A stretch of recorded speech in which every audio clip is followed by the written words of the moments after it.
বন্ধুগণ, চাকুরি প্রত্যাশীদের জন্য নিয়ে এসেছি বিরাট একটি সুখবর। ইউনাইটেড ইন্ডিয়া ইন্স্যুরেন্স কোম্পানি লিমিটেডের তরফ থেকে বেরিয়েছে বিরাট সংখ্যক শূন্যপদ। মোট শূন্যপদের সংখ্যা হলো আশ্চর্য করার মতো ৩০০টি। বিজ্ঞপ্তিটি বেরিয়েছে 14/12/2023। এখন দেখে নেওয়া যাক কোন কোন রাজ্যে নিয়োগ করা হবে। নিয়োগ করা হবে ভারতবর্ষের সমস্ত রাজ্যে। এর মধ্যে উত্তর পূর্বাঞ্চলের রাজ্য এবং ওয়েস্ট বেঙ্গলও রয়েছে, কিন্তু এমনকি ত্রিপুরা রাজ্যেও নিয়োগ করা হবে।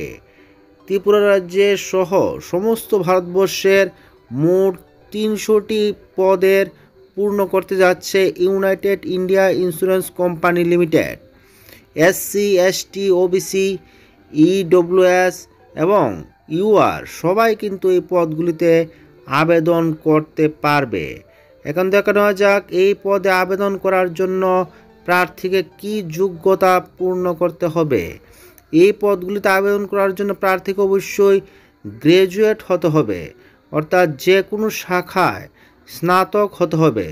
সেই সঙ্গে প্রার্থীর ওই নির্দিষ্ট রাজ্যে স্থানীয় ভাষা কিন্তু জানতে হবে। পে স্কেলও কিন্তু খুব ভালো নির্ধারণ করা হয়েছে।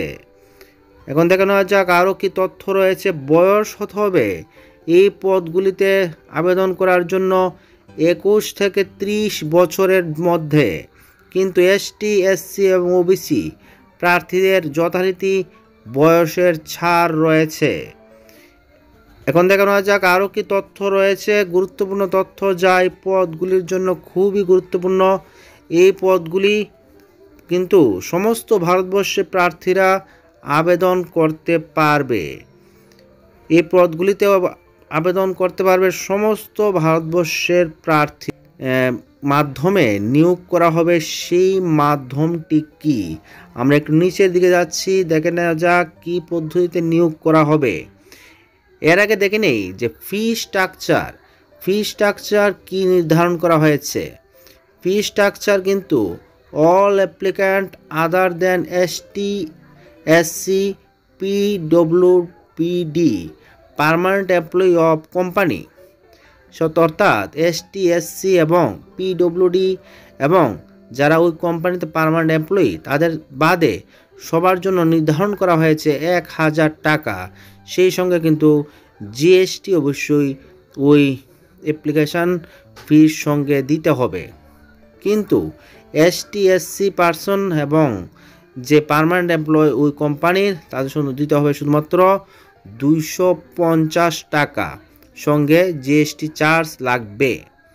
অনলাইনে অ্যাপ্লিকেশন করার ফর্ম ফিল আপ শুরু হয়ে যাবে 16 ডিসেম্বর 2023 থেকে এবং অনলাইনে অ্যাপ্লিকেশন করার লাস্ট সীমানা হচ্ছে 6 জানুয়ারি 2024 পর্যন্ত। লাস্ট পেমেন্ট দেওয়া যাবে 6 জানুয়ারি 2024 মধ্যে এবং কল লেটার ডাউনলোড করতে হবে। এই প্রক্রিয়ার 10 দিনের মধ্যেই কিন্তু কল লেটার ডাউনলোড হয়ে যাবে।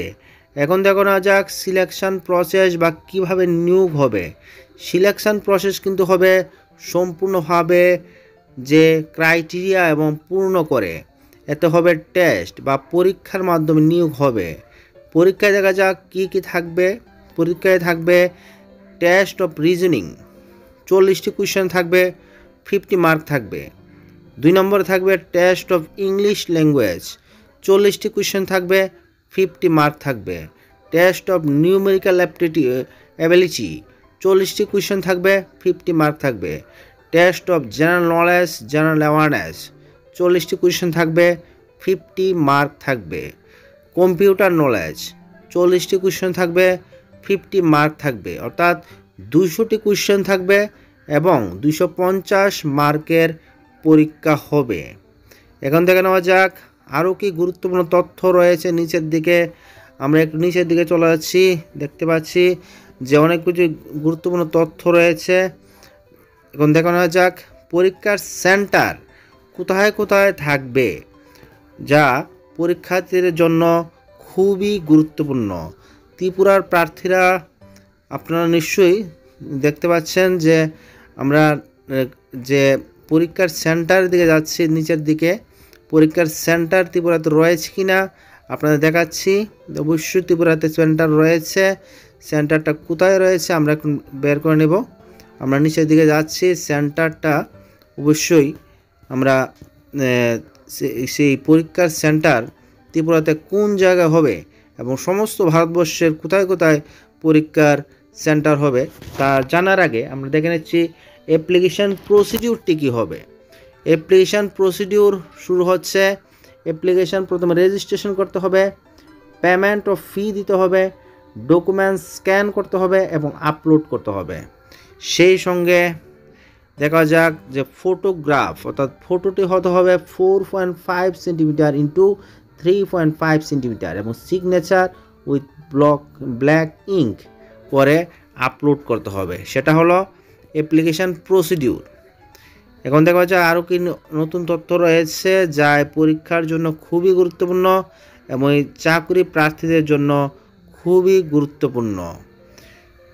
সেই যে নাপ বা যে পরিমাপ দেওয়া হয়েছে সেই পরিমাপ অনুযায়ী কিন্তু সিগনেচার ফটো আপলোড করতে হবে। তা কিন্তু আমাদের অবশ্যই মনে রাখতে হবে যাতে ওই অনুযায়ী আমাদের যে সিগনেচার এবং ফটো আপলোড করা হয়। আমাদের পরীক্ষার সেন্টার আমরা এসে গেছি, যে পরীক্ষার সেন্টার কিন্তু সমস্ত ভারতবর্ষেই থাকবে।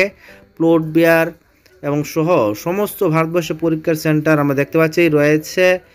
অরুণাচল প্রদেশেও রয়েছে, আসামেও রয়েছে, শিলচরও রয়েছে, বিহারও রয়েছে, এমনকি চণ্ডীগড়ও রয়েছে, ছত্তিশগড় রয়েছে, গোয়ায় রয়েছে, গুজরাটেও রয়েছে, এমনকি হরিয়ানাও রয়েছে, হিমাচল প্রদেশও রয়েছে, জম্মু কাশ্মীরও রয়েছে, ঝাড়খণ্ডে রয়েছে, কর্ণাটকও রয়েছে, কেরালায়ও রয়েছে, এবং দেখবেন মধ্যপ্রদেশও রয়েছে। মধ্যপ্রদেশে কিন্তু অনেকগুলি পরীক্ষার কেন্দ্র রয়েছে। মহারাষ্ট্র রয়েছে, মহারাষ্ট্রেও অনেকগুলি পরীক্ষার কেন্দ্র নির্ধারণ করা হয়েছে। মণিপুরও রয়েছে, মেঘালয় রয়েছে, এমনকি মিজোরামও রয়েছে, নাগাল্যান্ডও রয়েছে, নিউ দিল্লিতেও রয়েছে, উড়িষ্যাতেও রয়েছে, পুডুচেরিতে রয়েছে, পাঞ্জাবেও রয়েছে, রাজস্থানও রয়েছে। রাজস্থানে অনেকগুলি পরীক্ষার কেন্দ্র স্থির করা হয়েছে। সিকিমেও রয়েছে, তামিলনাড়ুতেও রয়েছে। এখন দেখো না যাক আমার ত্রিপুরা রাজ্যের কোথায় পরীক্ষার কেন্দ্র স্থির করা হলো। তেলেঙ্গানাতেও রয়েছে, কিন্তু তেলেঙ্গানাতে অনেকগুলি পরীক্ষার কেন্দ্র রয়েছে। ত্রিপুরা রাজ্যের আগরতলাতে পরীক্ষার কেন্দ্র হবে। উত্তরপ্রদেশেও কিন্তু অনেকগুলি পরীক্ষার কেন্দ্র রয়েছে। যেহেতু বড় রাজ্য, অবশ্যই পরীক্ষার কেন্দ্র অনেকগুলি স্থির করা হয়েছে। উত্তরাখণ্ড রয়েছে, ওয়েস্ট বেঙ্গলও অনেকগুলি পরীক্ষার কেন্দ্র স্থির করা হয়েছে। তাই বন্ধুগণ, আর দেরি না করে অবশ্যই ফর্ম ফিল আপটি করে নিন। যে পরীক্ষার নির্ধারিত ফর্ম ফিল আপের ডেটের মধ্যে আমার মনে হয় 1-2 দিন আগে করলেই ভালো হয়, না হলে কিন্তু পরবর্তী সময় ট্রাফিক জ্যাম থাকে, সার্ভার ডাউন থাকে, করতে সমস্যা হয়। তাই এই জন্য আজই ফর্ম ফিল আপ করে চূড়ান্ত প্রস্তুতি শুরু করে দিন। ধন্যবাদ। ভিডিওটি ভালো লাগলে অবশ্যই লাইক, কমেন্ট এবং শেয়ার করতে ভুলবেন না। ধন্যবাদ।